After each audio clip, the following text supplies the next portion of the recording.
اليوم جيتكم بواحد المعلومه اللي هي قانونيه، واحد المعلومه اللي خاصكم انكم تعرفوها. وهذه المعلومه القانونيه اللي مهمه مستهدفه الناس ديال راميد.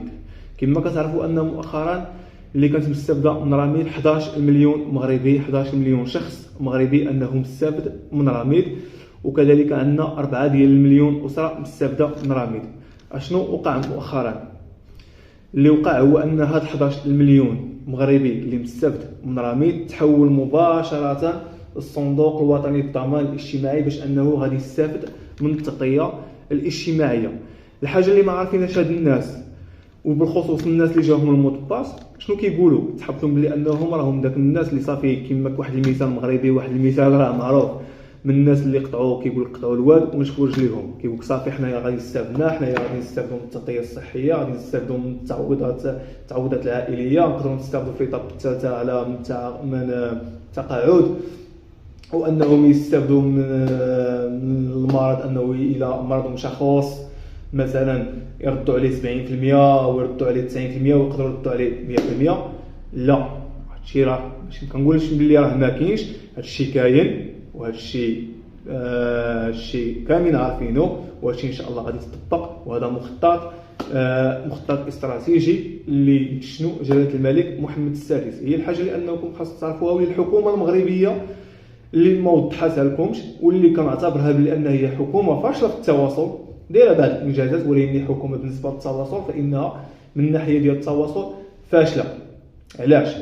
هاد الناس اللي جاهم المود باس، اللي جاهم الكود ديال راميد، اول حاجه راه الا ما مشاش يتسجل في السجل الوطني للسكان وفي السجل الوطني الموحد، راه من طبيعه الحال كونوا اكيدين باللي راه ما غاديش يستافد من التغطيه الصحيه وما غاديش يستافد من التعويضات العائليه. اذا اول اطار خص يدير هذاك داك السيد، لانه ما قاد كيتحسب من الاشخاص الغير قادرين على العمل، ولا انه عاطل، ولا انه ما عندوش واحد العمل قار. اذا كان واحد شخص في الاسره ما خدامش، غادي يمشي يلتجئ اقرب دائره مقاطعه، وغادي يمشي يعمر داك الاستماره ديال السجل الوطني للسكان والسجل الموحد للسكان.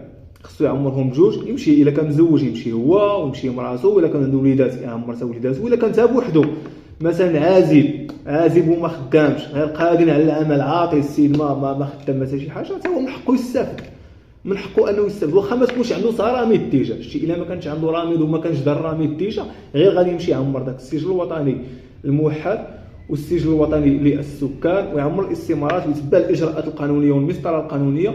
راه انه كونوا اكيدين بلي انكم راكم غادي تستافدوا. هذه خطوه مهمه. اما بالنسبه للناس اللي جاهم الكود ما مشاوش داروا هذه الخطوه، هذه اللي خطوه مهمه، كونوا اكيدين بلي راه غادي يتم الحذف ديالكم من الناس اللي مستافدين. علاش؟ لان الدوله علاش دارت هذا الهدف؟ شنو هو الهدف الرئيسي؟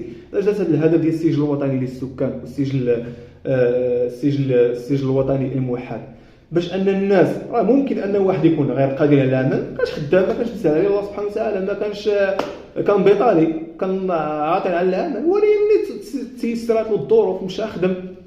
ماشي ضروري انه خدم غادي يديكلاري بلاصه نيزيس. كاين مثلا اللي يكون مثلا سهل عليه الله، لقى شي ولد، كاين اللي مشى مثلا لبرا، كاين شحال من واحد مثلا تيسترجع ميسر ومازال غادي يستافد. الدوله شنو ما معاش اللعب، دارت السجل الوطني للسكان والسجل الوطني الموحد باش انها تفلتري الناس، تفلتري. انت كنتي كونوا اكيدين باللي تقريبا راه كل عام غتبقى تمشي ديكلاري بالحاله ديالك باش يعرفوا الحاله الاجتماعيه ديالك والوضع الاجتماعي ديالك، واش مازال الوضع مزري ولا الحاله العائليه ديالك، الحاله الاجتماعيه ديالك انها تحسنات، وليتي خدام، وليتي موسر، ولا عندك واحد الدخل قاري، ولا عندك سكن، ولا عندك بزاف ديال الحوايج. اذا راه غادي غتولي من الناس اللي خصك انت تادي، ماشي الدوله هي اللي غادي تادي لك. ولكن انا كنعطيكم هذه المعلومه ونصيحه، لانه مازال حاليا مازال ما مشى يتسجل في السجل الوطني للسكان والسجل الوطني الموحد، انه يمشي يتسجل ويجمع الوثائق الاداريه ويمشي يتسجل، باش لا غدا قدر الله وقع له شي مرض ولا شي واحد من الافراد ديال العائله ديالو ولا الاسره ديالو، انه يكون راه عنده التغطيه الصحيه. اول حاجه الا مشى يشري غير الدواء راه كيردوا عليه نص بالنص، يردوا عليه 50%، يقدروا يردوا عليه 70%. شي مثلا قدر الله الوادي اللي ما نبغيوهاش كاع، واش كاين؟ هذا هو الواقع، انه مثلا مشى يدير واحد العمليه، مثلا عمليه جراحيه ولا شي حاجه بحال هكا، غادي يردوا عليه. باش نكونوا فاهمين، وانه يقدر يستافد الا كانت عنده اسره وعنده وليدات. في المرحله الثانيه ان شاء الله من السنه من ابتداء سنه 2024 غيولي يستافد على التعويضات العائليه، غيولي يتخلص على كل فرد، كل دري، الدراري اللي عنده اللي مازال ما واصلين سن الرشد، مازال قصيرين، مازال لي مينور، مازال ما فايتينش 18 عام، يولي يتخلص على كل واحد 300 درهم بعد يلقى باش يقري وليداتو. كما كنعرفوا دابا الوضع الاجتماعي ديال المغرب راه واحد الوضع اللي مزري، وعندنا غلاء في الاسعار. الانسان خصو يحاول انه فين ما جات شي فجوه، فين ما جات شي فرصه، خصو انه يحاول يستغل الفرص ويحاول ما امكن انه يحسن المستوى المعيشي ديالو. الا كانوا عنده ثلاثه ديال الدراري تبارك الله 900 درهم هذيك. وعاد المرحله الثالثه غادي يكون فيها التقاعد بالنسبه للناس اللي راه فايتين 60 عام. ولكن دابا كنعرفوا الناس كتلقى خدام مثلا بزاف، ولا كتلقى مثلا خدام فهمتيني من الاجورين، ما خدامش مع الدوله، ما خدامش موظف، ماشي تاجري اللي جابوا النهار كما كيقولوا كيديه الليل.